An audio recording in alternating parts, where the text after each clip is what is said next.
บ่แม่นมาเว้าให้ย้านแต่อยากมาเล่าให้ฟังสวัสดีคุณผู้ฟังทุกท่านครับพอกับลุงดมในรายการลุงดมเล่าเรื่องผี19 นาฬิกาวันศุกร์เสาร์อาทิตย์ครับพอคุณผู้ฟังอยู่นี่คุณผู้ฟังท่านใดที่มีเรื่องราวอยากนำออกอากาศสามารถส่งเข้ามาร่วมสนุกกับทางรายการของเฮาได้โดย3ช่องทางที่คุณผู้ฟังสามารถส่งเข้ามาบ่ว่าสิเป็นแอปฟ้าแอปดำแอปแดงครับคุณผู้ฟังท่านใดที่ส่งเข้ามาทางรายการของเฮามีของสุมนาคุณให้กับทุกท่านครับกับเรื่องจริงเรื่องอาถรรพ์เรื่องวิญญาณเรื่องสยองขวัญคือเก่าครับลูกดมเป็นคนเล่าคุณผู้ฟังเป็นคนฟังกับเรื่องจริงเหตุการณ์จริงเกิดขึ้นอยู่นี่ครับนี่ก็เป็นอีกเรื่องหนึ่งที่คุณผู้ฟังส่งเข้ามาร่วมสนุกกับทางรายการของเฮาครับเกี่ยวกับตัวเลขเกี่ยวกับความเชื่อครับเรื่องมันเกิดขึ้นอยู่แบบนี้ครับยายบัวคนอยู่ในหมู่บ้านแห่งหนึ่งของภาคอีสานครับเรามีอาชีพเก็บของเก่าอยู่ในชุมชนอยู่ในหมู่บ้านละแวกนั่นแหละครับเอาไปขายแต่สิ่งเดียวที่ยายบัวมักเข้าไปเก็บเอาคืออยู่ในป่าซ่านั่นเองพวกขวดน้ำพวกเศษกระดาษเศษเหล็กเราบอกว่าไปเก็บในป่าซ่าได้ราคาดีบ่มีผู้ใดกล้าเข้าไปเราบอกว่าคนอื่นย้านแต่เราบ่ย้านเราก็เฮ็ดอยู่แบบนี้แหละครับเป็นประจำครับ มือนั่น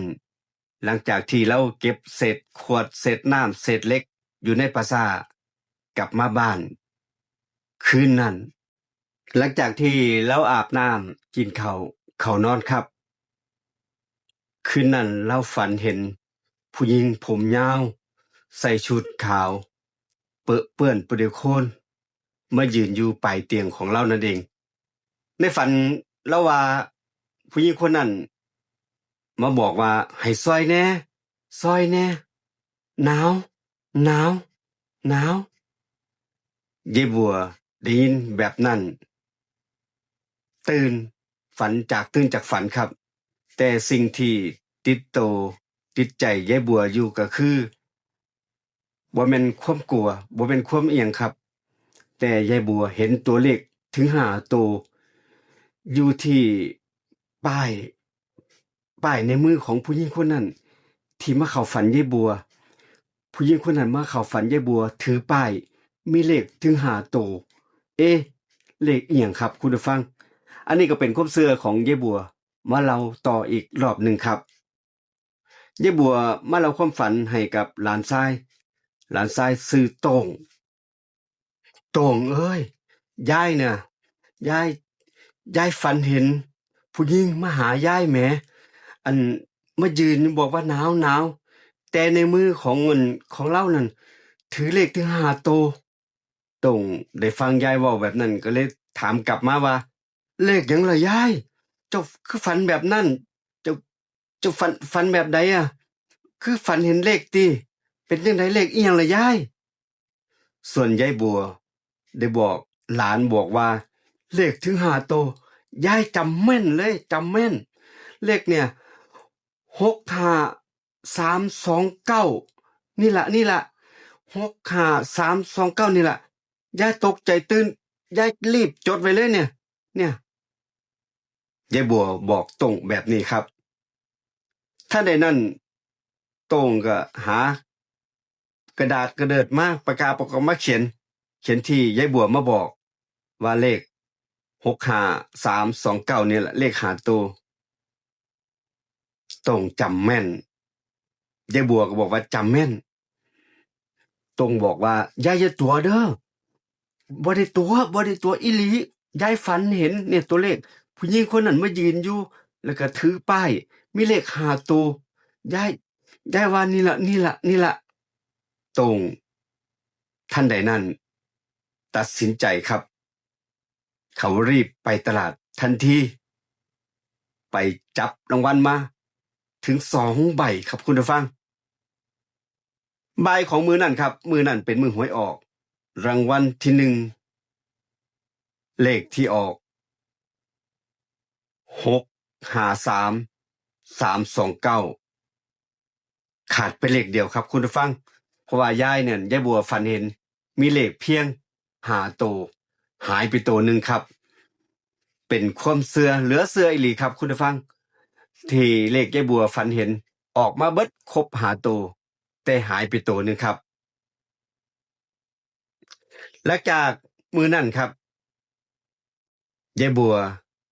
ย่างเข้าไปในเก็บของในปราสาทปกติคือเก่าของเรานั่นแหละครับกิจวัตรประจำวันของเรากับเก็บของเก่าเก็บเสร็จขวดเศษกระดาษขายแต่ตรงก็ยังฝังใจอยู่กับเลขที่ยายบัวมาให้แต่ไปซื้อเฉียดไปเพราะว่ายายบัวให้มาหาตัวอีกตัวหนึงหายไปเอ๊ะมันจังไดล่ะยายบัวเอาอีกจักรอบก็น่ายายบัวตรงเว้าแบบนี้ครับหลานชายยายบัวยายบัวก็เก็บของเก่าคือเก่านั่นแหละครับเก็บเศษกระดาษเก็บขวดในหมู่บ้านเก็บเข้าไปถึงปราสาทบ่ว่าสิเป็นขวดน้ำเศษกระดาษเศษเหล็กที่เจอในปราสาทคนอื่นบ่กล้าเก็บแต่ยายบัวกล้าเก็บครับคุณผู้ฟังยายบัวมื้อนั้นตัดสินใจไปยังจุดที่ยายบัวฝันนั่นแหละครับเข้าไปในปราสาท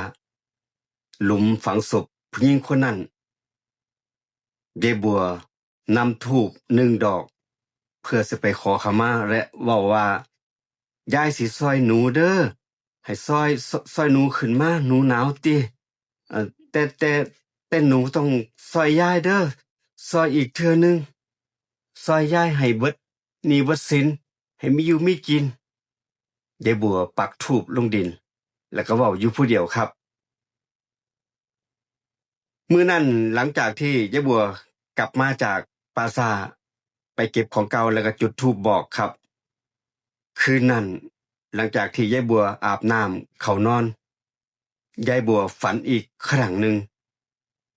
ผู้หญิงคนนั้นเว้าคำเดิมว่าหนาวหนาวหนาวแล้วก็ทิ้งท้ายด้วยคำว่า29หน้า7หลัง5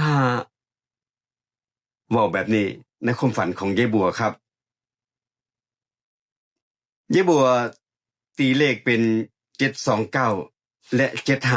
75นำเรื่องนี้ไปเล่าให้กับหลานชายฟังอีกครั้งหนึ่งครับหลานชายชื่อโต้งนี่แหละครับเพิ่นก็เป็นนักเลงหวยเป็นความเชื่อของนายโต้งเองครับนายโต้งตัดสินใจไปตลาดซื้อลอตเตอรี่ตามที่ยายบัวบอกครับมื้อนั้นเลขรางวัลออกมาตูหน้าออก729ตรงเป๊ะที่ยายบัวบอกตัวล่างออก75ตรงเป๊ะคือกัน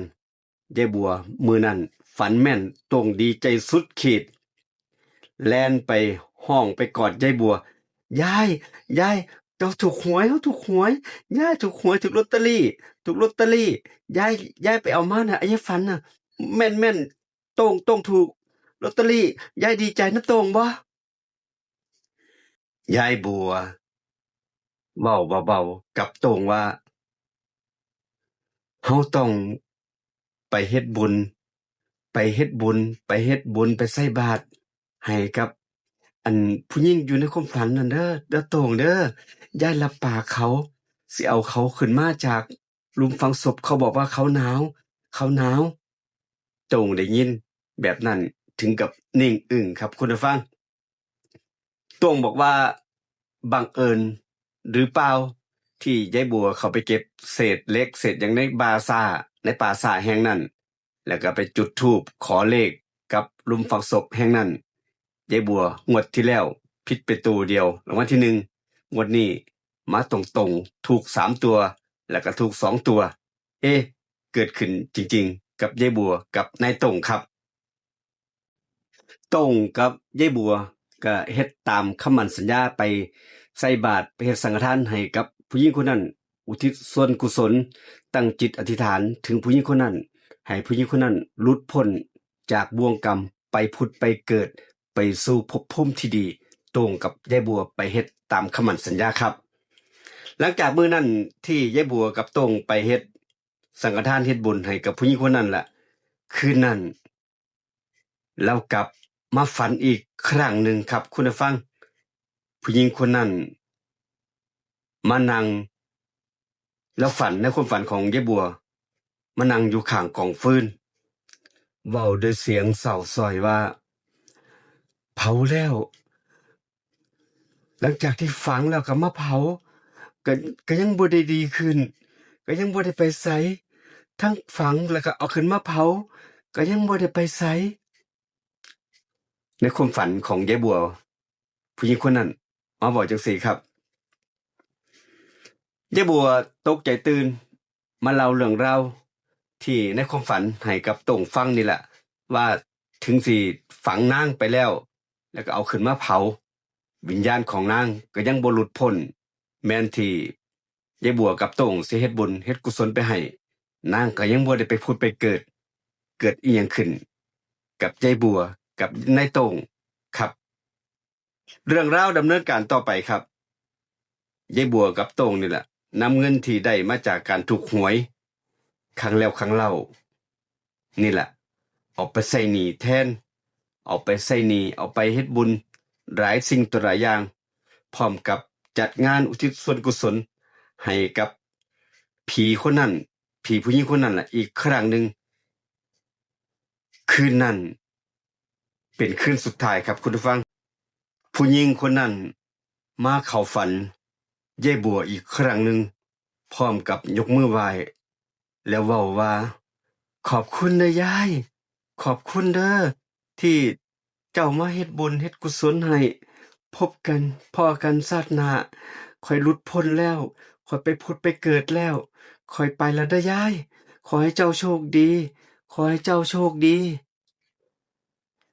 ยายบัวตื่นขึ้นมาในคืนนั้นครับจำความฝันได้แม่นแล้วก็มาเล่าให้โต่งฟังเรื่องราวเกิดขึ้นอยู่กับยายบัวกับนายโต่งเกี่ยวกับความฝันเกี่ยวกับตัวเลขครับคุณผู้ฟังที่ส่งเข้ามาร่วมสนุกกับทางรายการของเฮาเห็นว่าเกี่ยวกับตัวเลขตัวเบอร์ใกล้ๆมือหวยออกเอามาเว้าให้กับคุณผู้ฟังได้ฟังกันเป็นความเชื่อความศรัทธาของส่วนบุคคลครับคุณผู้ฟังยายบัวเชื่อว่าทุกคนที่ได้โชคได้ลาภจากผีที่มาเข้าฝันบ่แม่นเพียงยายบัวคนเดียวคนอื่นก็อาจสิเป็นคือยายบัวก็ได้ครับคุณผู้ฟังเชื่อบ่เชื่อก็ลองไปพิสูจน์เบิ่งกับเก็บของเก่าในปราสาทนั่นเองครับการที่รู้จักการตอบแทนบุญคุณคนเป็นคนที่รู้คุณเฮ็ดให้ครอบครัวและก็ชีวิตมีความสุขนั่นเองครับนี่เป็นเรื่องเล่าที่คุณผู้ฟังส่งเข้ามาร่วมสนุกกับทางรายการของเฮาครับเกี่ยวกับตัวเลขตัวเบอร์เกี่ยวกับความเชื่อนั่นแหละครับมื้อนี้ก็ขอบคุณสำหรับการติดตามอีกครั้งนึงฝากคุณผู้ฟังกดติดตามกด Subscribe กดแจ้งเตือนขอบคุณอีกครั้งนึงของบันทึกเสียงรถทัวร์และคอร์ดภาพในบทจาก AI เราโดยลุงดมเล่าเรื่องผีมื้อนี้ลาคุณผู้ฟังไปก่อนเจอกันคลิปหน้าเรื่องหน้าครับคุณผู้ฟังคลิปนี้เรื่องนี้ไปก่อนสวัสดีครับ